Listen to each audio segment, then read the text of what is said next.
Bonjour à tous, Catherine Johnson. Donc je suis chef de projet excellence opérationnelle et responsable des achats marchés publics à la sécurité sociale des Yvelines.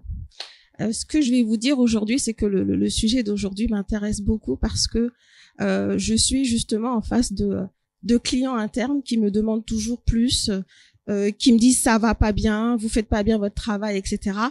Et puis des fournisseurs qui me disent que c'est de plus en plus compliqué, que c'est difficile, qui ont peur de se faire avoir, bien évidemment. Donc il faut savoir que beaucoup d'entreprises et d'organismes aujourd'hui travaillent de façon matricielle et en flux tendu, avec des centres de consolidation. Et dans ce cas-là, la culture de la négociation et de la collaboration n'est pas naturelle. Au moindre grain de sable, on commence à se replier sur des postures de méfiance, de décrochage, de suspicion, d'opposition, d'inquiétude. Et les phrases qu'on entend au quotidien, c'est « ça va être compliqué »,« c'est toujours de leur faute »,« de toute façon, ils comprennent rien ». Et dans ce cas-là, comment on fait, comment on gère pour continuer à avancer ensemble, à développer une culture de partenariat? En fait, il faut vraiment surmonter ces peurs et ces méfiances de l'autre, ces réticences. Il faut travailler sur de la cohésion, de la collaboration.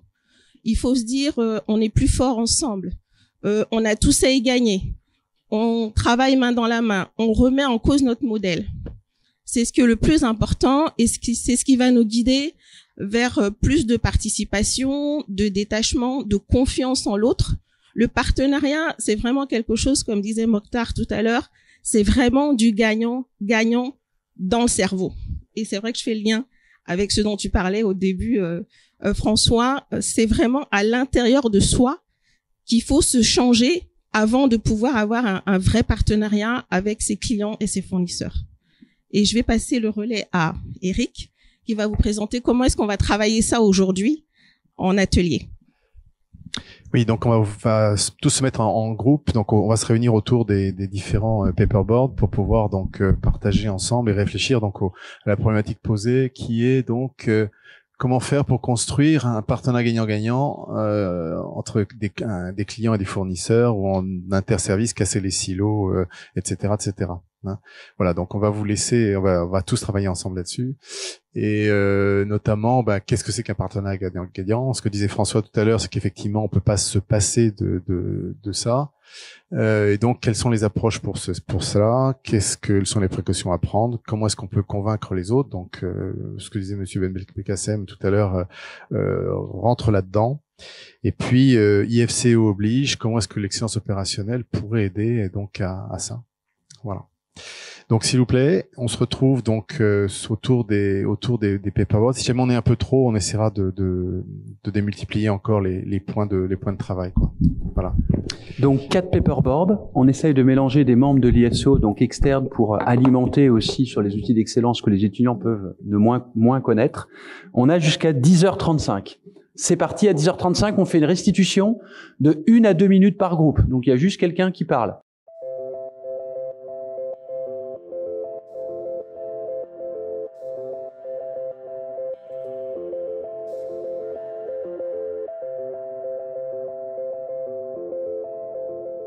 Donc, pour une relation gagnant-gagnant, l'idée, c'est de passer outre tous les obstacles en termes de résistance au changement, différences culturelles notamment. Ça peut être aussi un écart entre les moyens et ce qu'on veut mettre en place. Et ça peut créer donc des difficultés. Donc, pour ça, il faut mettre en place certains outils, des outils de suivi notamment. Ça peut être une gouvernance commune où chacun a des rôles définis, où on a des rôles du côté des clients, des rôles aussi du côté des fournisseurs. Ça peut être un Gantt comme outil de suivi, avec des moyens également qui sont alloués. Faudrait qu'on mette aussi en place une accessibilité de l'information des outils, de façon à ce que, soit du côté des clients, du côté des fournisseurs, on puisse chacun avoir accès à l'information pour construire in fine une relation de confiance, parce que ça peut pas se décréter comme ça du jour au lendemain. Et donc, la transparence, c'est une valeur fondamentale également dans le processus qu'on veut mettre en place. Voilà, je pense que aussi on pensait au lean management, dans le sens où l'idée c'est de tendre vers l'excellence opérationnelle, d'optimiser et de réduire les gaspillages. Voilà.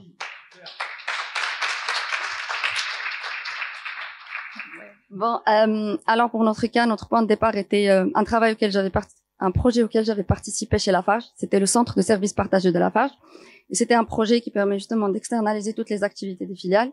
Et au niveau de ce projet, merci Monsieur Verland, au niveau de ce projet, nous avons identifié pas mal de difficultés. C'était l'absence de pédagogie, ça veut dire qu'on savait pas un peu les pas qu'on doit suivre. Ensuite, il y avait pas vraiment une bonne identification des craintes, alors que c'était important de connaître qu'est-ce qu'on allait perdre et qu'est-ce qu'on allait gagner. Et surtout que on doit également mettre en avant les gains communs pour savoir un peu ce qu'on va gagner. Après, pour les bonnes pratiques qu'on a identifiées, la première chose, c'est être plus proche du terrain et impliquer plus les opérationnels. Le deuxième point était justement mettre en place, par exemple, des ateliers de résolution de problèmes. Ça permet également, ça va de soi avec le fait de s'approcher du terrain. Ensuite, on a également se reposé sur l'excellence opérationnelle en faisant appel à des outils, par exemple, pour le suivi, la restitution et la communication. On a également des solutions apportées par des pairs, faire appel à des opérationnels qui vont justement partager les expériences avec les gens. Et puis ouais, donc on a plus mis en avant l'application des gens du terrain, et puis pourquoi pas ne pas établir des KPI. Et le point qu'on avait souligné, c'est que ces KPI doivent justement émaner du terrain et faire participer tout le monde pour les mettre en place et non pas uniquement les imposer. Merci. Et merci Monsieur Verland.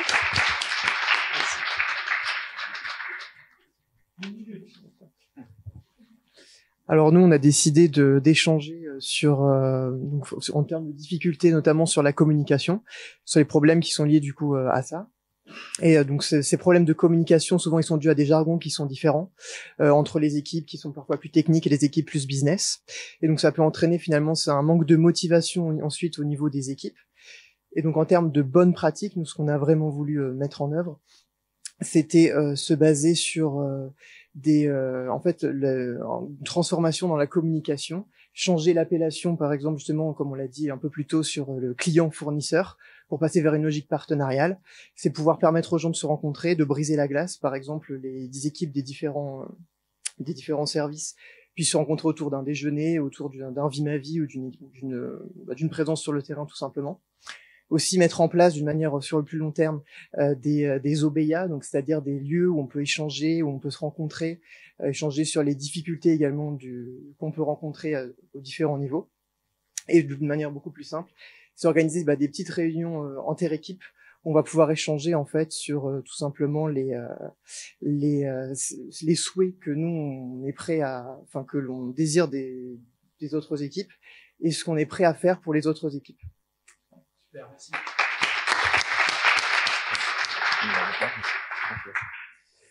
Nous on est parti d'un cas concret donc qui est en fait la relation entre le fournisseur et une entreprise comme vente privée par exemple qui ferait de la revente à un client et comment cette relation un win-win permettrait justement au client de recevoir le produit et d'être satisfait en temps en heure, le produit de bonne qualité, etc.